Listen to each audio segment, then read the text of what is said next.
The pride of Telugu Indian rice RNR 15048 Telangana Sona 2015 సంవత్సరంలో దాన్ని వరి వంగడం క్రియేట్ చేశారు చన్నమదన దామోదర్ రాజు గారు, చన్నమదన సురేంద్ర రాజు గారు.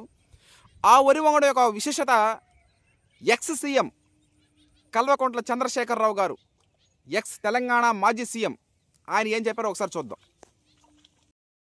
ఎగ్జాంపుల్, తెలంగాణ శాస్త్రవేత్తలు సాధించిన గొప్ప విజయం తెలంగాణ సోనా అనే ఒక వెరైటీ, తెలంగాణ సోనా అనే వరి వెరైటీని మన శాస్త్రజ్ఞులు రూపొందించినారు. అది అంతర్జాతీయ రంగంలో దానికి బాగా డిమాండ్ ఉంది. గ్లైసెమిక్ ఇండెక్స్ అంటే షుగర్ కంటెంట్ చాలా తక్కువ ఉందని అమెరికా శాస్త్రజ్ఞులు తేల్చినారు. అమెరికా జర్నల్స్లో ప్రచురించినారు, ఇంటర్నేషనల్ జర్నల్స్ చాలా ప్రచురించినాయి. Sugar free rice top class ఎక్కడ ఉందంటే తెలంగాణ సోనా రూపంలో తెలంగాణలో ఉంది.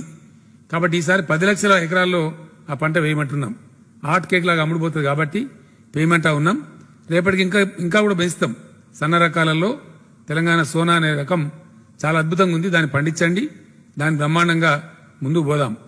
దీనికి సంబంధించి షార్ట్ పీరియడ్లో నేను జిల్లా కలెక్టర్లు, జిల్లా రైతు బంధు అధ్యక్షులు, జిల్లా వ్యవసాయ అధికారులతో హైదరాబాద్లో సమావేశం ఏర్పాటు చేయబోతా ఉన్నాం. 2-3 డేస్లో ప్రతి జిల్లాకు డిస్ట్రిక్ట్ అగ్రికల్చర్ కార్డు ఇస్తారు.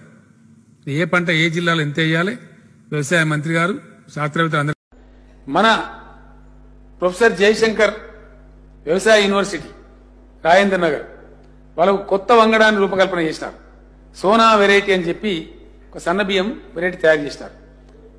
అది ఎంత గొప్పదంటే అధ్యక్ష, ఈ షుగర్ బీమారు ఉంటారు కదా అధ్యక్ష, షుగర్ పేషెంట్లు, అది చాలా షుగర్ ఫ్రీ రైస్. అది షుగర్ బీమారు ఉన్న వాళ్ళు కూడా ఆ రైస్ మంచిగా తినేయచ్చు చాలా హ్యాపీగా. కాబట్టి సోనా వెరైటీకి అంత పెద్ద మంచి సదుపాయం కూడా ఉంది. అది షుగర్ ఫ్రీ కాబట్టి ఎక్కువ ప్రజలు వాడే అవకాశం ఉంటుంది. కాబట్టి రాబోయే రోజుల్లో వ్యవసాయ మంత్రి గారు నా విజ్ఞప్తి, ఈ విషయాలు ప్రజలకు విరివిగా ప్రచారం చేసి మన రైతాంగానికి రాబోయే రైతు బంధు సమితుల ద్వారా కూడా విరివిగా ప్రచారం